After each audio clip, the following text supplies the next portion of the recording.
एक छोटे से गांव में एक हरिया नाम का एक लकड़हारा रहता था। हरिया रोजाना जंगल जाता और लकड़ियां काट कर उसे बाजार में ले जाकर बेचता था, जिससे उसके परिवार का गुजारा बसर होता था। हरिया के पत्नी का नाम सुनैना था। सुनैना दिखने में खूबसूरत के साथ साथ वो बहुत ही ज्यादा समझदार थी और अपने पति का ख्याल भी रखा करती थी। सुनैना, जंगल में किनारे साइड में सारी लकड़ियां खत्म हो गई हैं। आज मुझे जंगल के भीतर जाना पड़ेगा क्योंकि बाहर में उतनी सूखी और अच्छी लकड़ियां नहीं मिल पा रही हैं। तुम मेरा चिंता मत करना, मुझे आज आने में थोड़ी देर हो जाएगी। अपने पत्नी से यह बात बोलकर हरिया जंगल के लिए निकल पड़ता है। थोड़ी ही देर में जंगल में हरिया पहुंच जाता है, परंतु देखता है कि सूखी लकड़ियां उसे कहीं भी दिखाई नहीं दे रही थी। अरे, ये क्या? जंगल के अंदर भी सूखी लकड़ियां नहीं है और बाहर भी सूखी लकड़ियां नहीं है। लगता है मुझसे पहले कोई लकड़हारा आकर इन सारी लकड़ियों को तोड़कर ले जा चुका है, वरना जंगल में इतनी सारी लकड़ियां होती हैं कि मैं जिंदगी भर बेचूं तो भी खत्म ना हो। और यह बोलकर हरिया जंगल की ओर गहराई में जाने लगता है। अरे, अब तो जंगल के काफी अंदर मैं आ गया, लेकिन फिर भी सूखी लकड़ियां नहीं है। यहाँ तो और भी हरी भरी लकड़ियां हैं।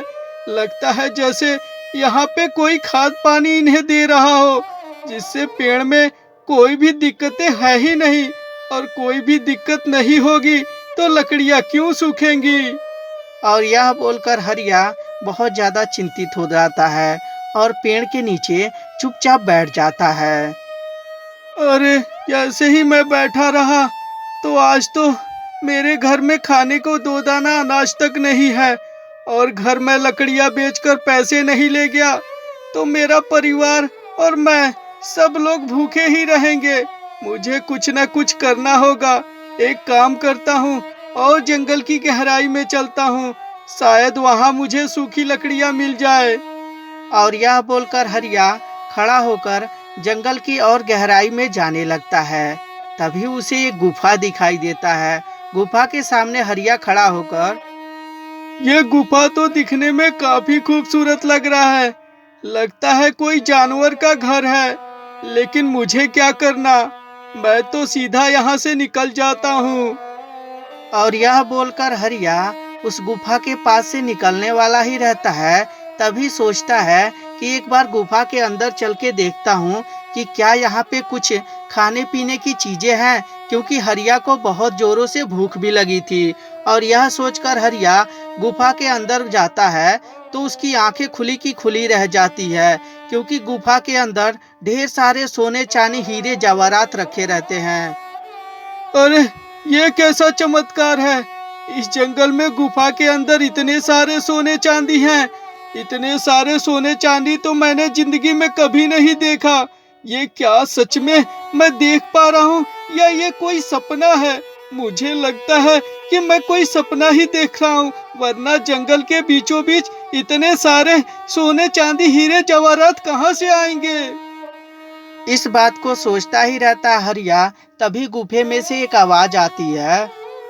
हरिया, ओ हरिया, तुझे जितना सोने चांदी चाहिए उतना तू ले जा, क्योंकि तू दिल का बहुत साफ है। और हाँ, याद रहे कि यहाँ से जो भी सोने चांदी हीरे जवाहरात तू ले जाएगा उसे लोगों की भी भलाई करेगा। जिस दिन तेरे अंदर लालच भरेगी उस दिन से ये तुझे सोने चांदी दिखाई देना बंद हो जाएंगे। गुफे की आवाज सुनकर हरिया बोलता है। नहीं नहीं, मुझे ज्यादा हीरे जवाहरात नहीं चाहिए। कहते हैं कि ज्यादा धन होने के बाद इंसान के अंदर घमंड आ जाता है। मुझे तो बस इतना ही चाहिए जिससे मेरे परिवार का और मेरा गुजारा बसर हो जाए। और यह बोलकर हरिया थोड़े बहुत हीरे जवाहरात लेकर अपने घर जाता है। जब उसकी पत्नी देखती है, ओ जी, ये इतने सारे हीरे जवाहरात आपको कहाँ मिल गए? हरिया अपने पत्नी की बात सुनकर सारी बात बताता है।